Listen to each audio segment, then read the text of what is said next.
Let's listen in on his post-game comments. You just got to go do it. Like, we were down, 2 going into the fourth. They are playing zone against us pretty much, the whole second half. And you can kind of look at the possession here. At the start of the fourth, Fred getting an and-1-3. That's a tough momentum play.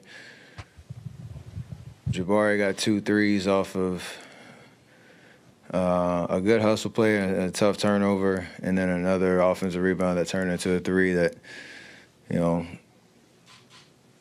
a possession here, possession there. It's not just the points on the board. It's a feeling, it's a vibe, it's a morale, it's momentum. And, you got to dig deep to win these type of games. So thankfully we have another opportunity to go do it. Very confident that we can go do it. Steph, do you see some sense of hesitancy on some of your guys not to take the shot? Do you tell them, hey, it's okay if you miss or make, just take the shot? Or do you want them to keep passing the ball and just trying to make sure the perfect shot's there? There's a reason they're playing us zone for a whole half, pretty much. And they're trying to force a certain type of shot. Obviously, I took probably 4 heavily contested deep threes just to try to kind of will us. But if they're going to do that and they're going to play zone and make certain guys shoot it, then it's the same way we talk about it all season long, regular season, playoffs. Like, everybody's in this league for a reason. If you have a shot, take it. I don't need to say anything. Coach doesn't need to say anything. If you're out there, be aggressive. Look for your shot, and we'll live with it. That's the name of the game. The shots that we're creating or the shots that are open, keep taking them. Do you have to, as you look at this zone, do you feel like you're getting the looks you want? Just going back to that answer, do you just feel like you need to keep doing the same thing and hopefully, your other guys make those shots, or do you guys need to attack this zone different? Well, this is probably a little bit of both. I don't know if it's a surprise. It might be a little bit of surprise that they played that much zone, but I think we could probably look at a little bit more film and see where those shots are, see where those driving lanes are.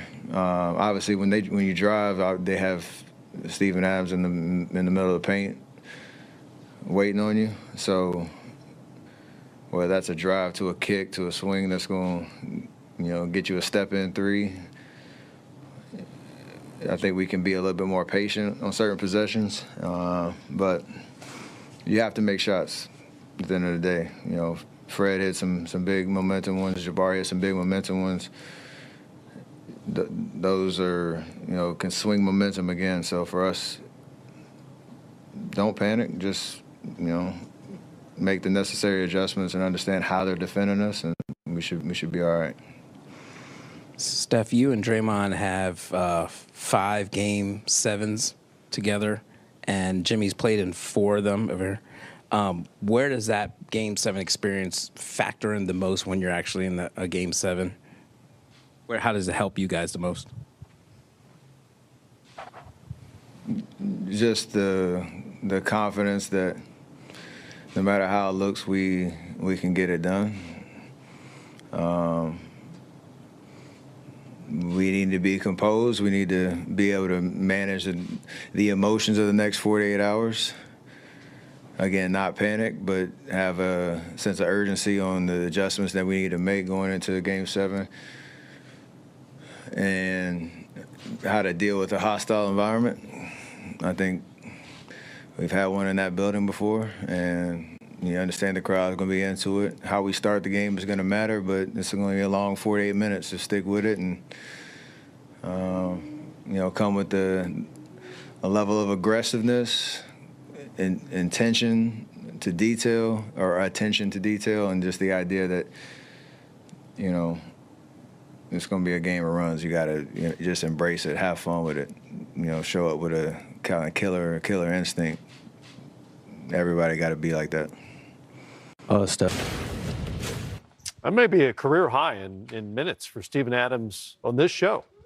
Yeah, on the mic. I think so. Both. Let's get it over to Jimmy Butler. Said that 4-point shot play that Van Vliet had really seemed to turn the game. Did you feel that when you were on the court that it kind of was deflating? Yeah. Anytime you start out a quarter not organized, not matched up, it's definitely deflating.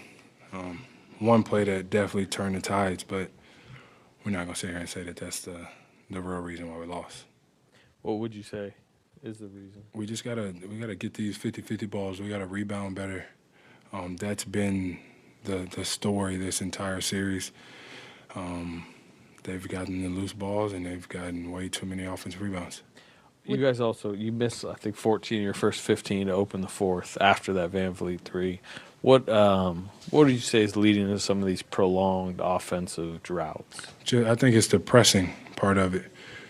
We'll be fine. We just got to continue to make the right play time after time after time.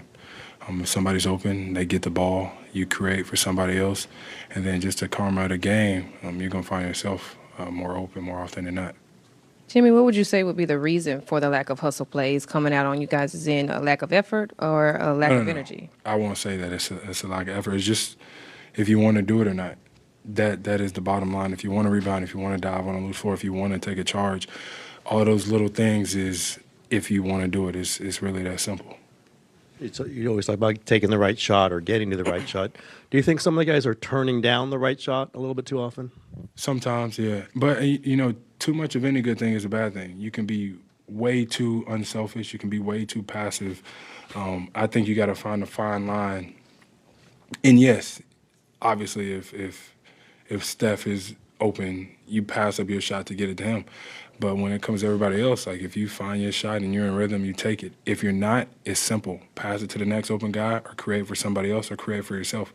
I think a lot of the times we do a lot of thinking, and it doesn't end well for us. Jimmy, you think you've been in 4 Game 7s. Draymond and Steph have played in 5 each. On the other side, they have a total of like 10 Game 7 experience. Where does that playoff experience of being in a Game 7 help you guys the most? I think we just know how important it is. They do too, though. On the road, backs against the wall. I think this is why you play this game. I know, we know that we have the opportunity to win the game. So on the road, at Houston, Game 7, Sunday at some time. And you said the other night after the game, the confidence hasn't wavered. Now that you've lost 2 in a row, where is it at? At an all-time high. It's now, out of all times, it's win or go home.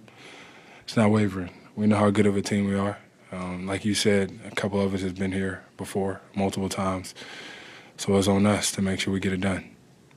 Jimmy, from your experience, tell us what a Game 7 feels like, how it's different, what's the vibe is like, what the energy, the whole feeling. Yeah. It's definitely going to be higher energy, but it shouldn't feel any different for anybody. You go out there and you play basketball the way that you know how to play it.